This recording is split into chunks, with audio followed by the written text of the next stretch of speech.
Muy buenas a todos, espero que estén muy bien. En el video de hoy vamos a estar trabajando el tema de sombras en perspectiva isométrica.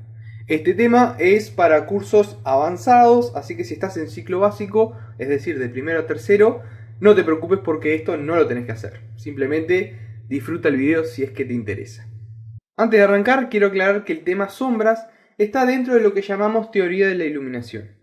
En ejercicios anteriores considerábamos la teoría de la iluminación como una variación de intensidades para diferenciar las caras de los volúmenes. Eso está correcto, pero funciona para ejercicios más básicos. Cuando queremos complejizar el tema, corresponde hablar de sombras. Primero que nada, para que existan sombras, primero tiene que haber una fuente de iluminación. Por lo tanto, vamos a hablar del rayo luminoso. Para estas actividades en concreto vamos a considerar que la fuente de iluminación, es decir, el rayo luminoso, está por encima de los volúmenes, cae sobre ellos con una inclinación de 45 grados con una dirección de izquierda a derecha. Se dice que la fuente de iluminación está ubicada en el infinito, y eso es simplemente una idea para explicar el por qué los rayos de iluminación caen o llegan a los volúmenes siempre de forma paralela, es decir, siempre conserva el ángulo de 45 grados. Es por este motivo que este tipo de sombras se considera un sistema de proyecciones cilíndricas. Pero bueno, no voy a entrar en detalle sobre eso, simplemente lo quería mencionar. Bien, ya tengo determinada la fuente de iluminación, es decir, el rayo luminoso, y ahora me queda, razonar un poquito el tema. Cuando yo aplico iluminación a un objeto, me doy cuenta que este objeto va a presentar caras que están en luz, es decir, que la luz le da directamente, y otras caras que van a estar en sombra, es decir, que la luz no choca con esta superficie, ¿sí? Además, este objeto no solamente va a generarse sombra a sí mismo, sino que también va a generar sombras sobre otros planos o sobre otros objetos, ¿sí? Bueno, estas sombras tienen un nombre específico. La sombra que corresponde a las caras del volumen se llaman sombras propias, y la sombra que este volumen genera sobre otras superficies u otros volúmenes se llama sombra arrojada. Antes de poder empezar a trazar las sombras en perspectiva isométrica, es fundamental entender este concepto, el concepto de separatriz de luz y sombra. Conceptualmente, la separatriz de luz y sombra sería una poligonal cerrada formada por las aristas que separan las caras de luz de las caras en sombra. Este concepto, que parece confuso y difícil de entender, en realidad es bastante sencillo. Te lo voy a explicar. Para empezar, que sea una poligonal cerrada significa que es un conjunto de líneas que empieza y termina en el mismo punto, ¿sí? Como vimos, cuando yo aplico una iluminación, tengo las caras que están en luz y las caras que están en sombra. A esta caja yo perfectamente las puedo dividir, ¿sí?, separando por un lado las caras que están en luz y las caras que están en sombra.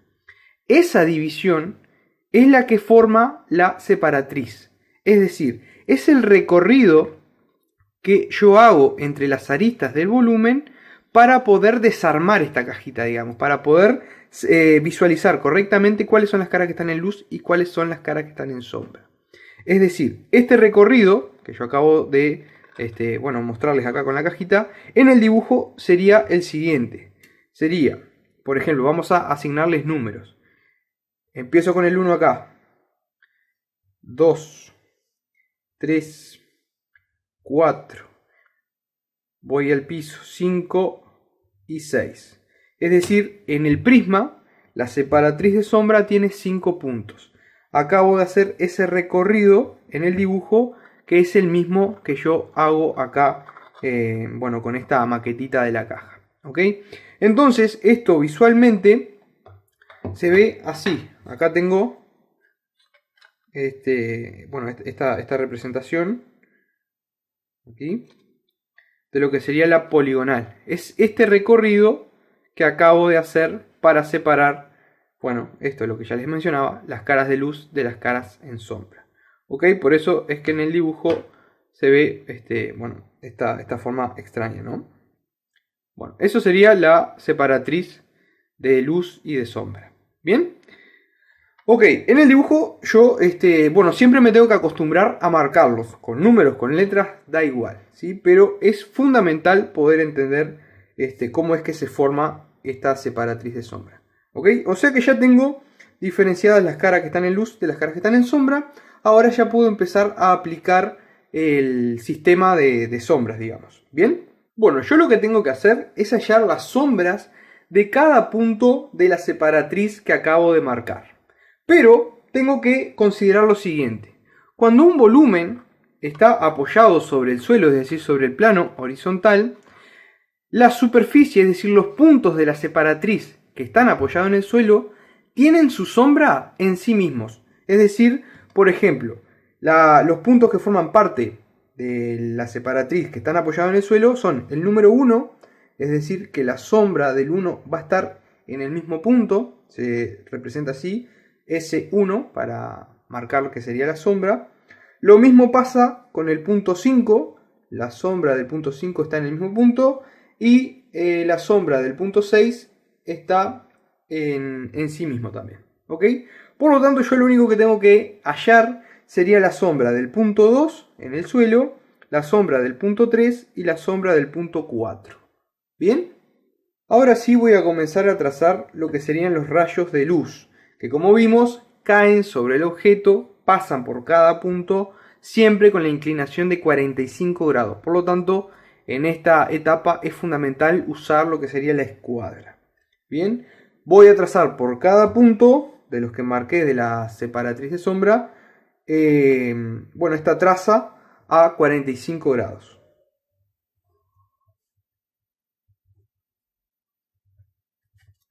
Bien, ya tengo trazado lo que serían los rayos de luz, pero ahora necesito encontrar el punto exacto donde van a estar esos puntos de sombra. Y para esto me voy a fijar en la dirección de esta iluminación, que era de izquierda a derecha horizontal.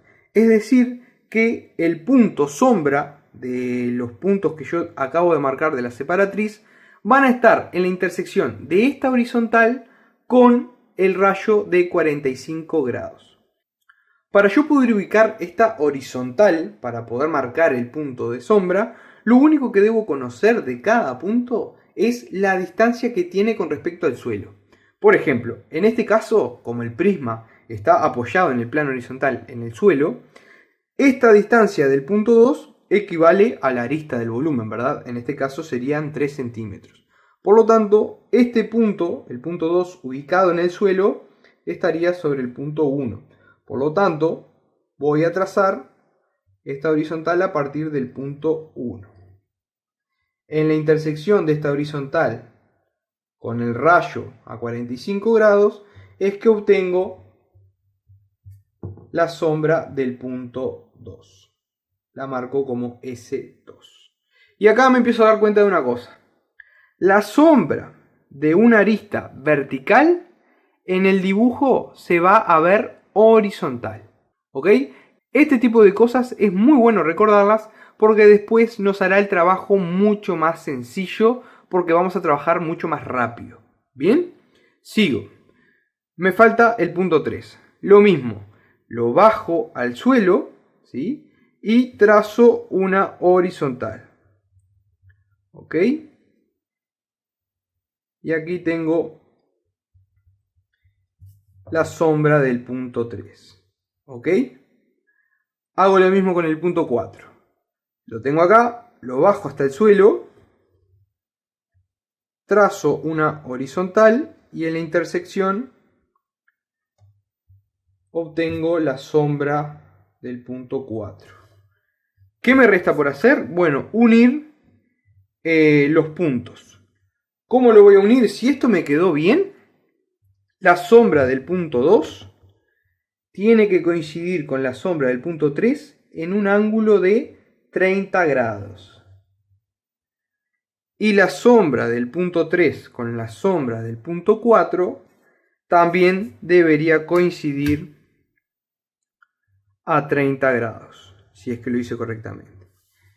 Y como puedo observar, está correctamente realizado. Y acá es otra cosa que yo tengo que analizar y saber. ¿Por qué? Porque las aristas paralelas a un plano, proyectarán su sombra de forma paralela. Es decir, el segmento 2, 3 es paralelo al segmento sombra de 2 y sombra de 3. ¿Ok? Por eso es que están a 30 grados. Pasa lo mismo con el segmento 4, 3, que su sombra es paralela en el suelo. Es decir, es paralela al segmento S4 y S3. Esto también es muy importante recordarlo porque también nos hará la tarea mucho más sencilla y además que también vamos a estar comprobando que estemos haciendo las cosas bien a medida que vamos trabajando. ¿Ok? Y acá ya me quedó resuelta lo que sería la sombra de este prisma, de esta cajita. ¿Cómo tengo que representarla? ¿Cómo la tengo que repasar? Bueno, la sombra proyectada, la sombra arrojada, la voy a repasar con un grosor de, bueno, lo que conozco yo como los Sharpie, ¿sí? Un marcador un poquito más gruesito.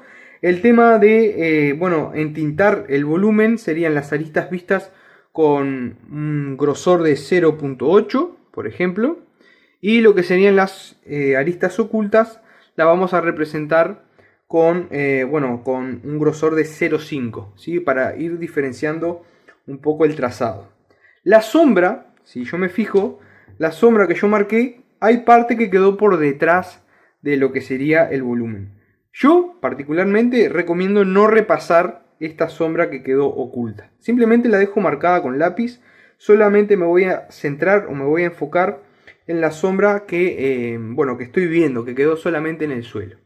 Es lo que voy a hacer a continuación, la voy a repasar rapidito y voy a explicar cómo se tiene que representar, cómo se tiene que rellenar el tema de las sombras, tanto en el volumen que estoy trabajando, en el tema de la cajita, en la sombra propia, y también cómo se rellena en el suelo, en la sombra arrojada.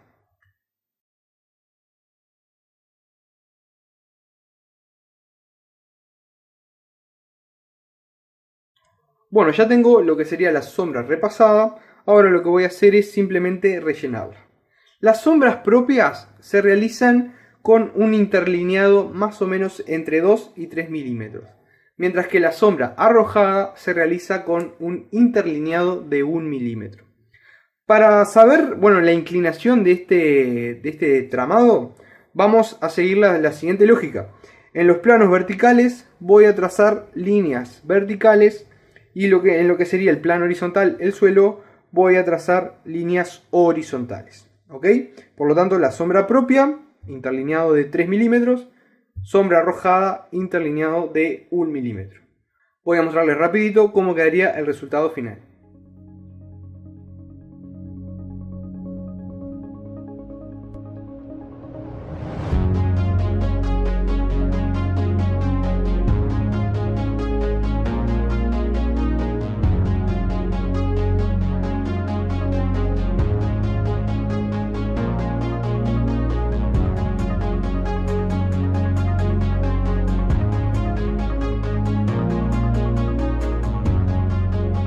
Muy bien, así quedaría el trabajo terminado.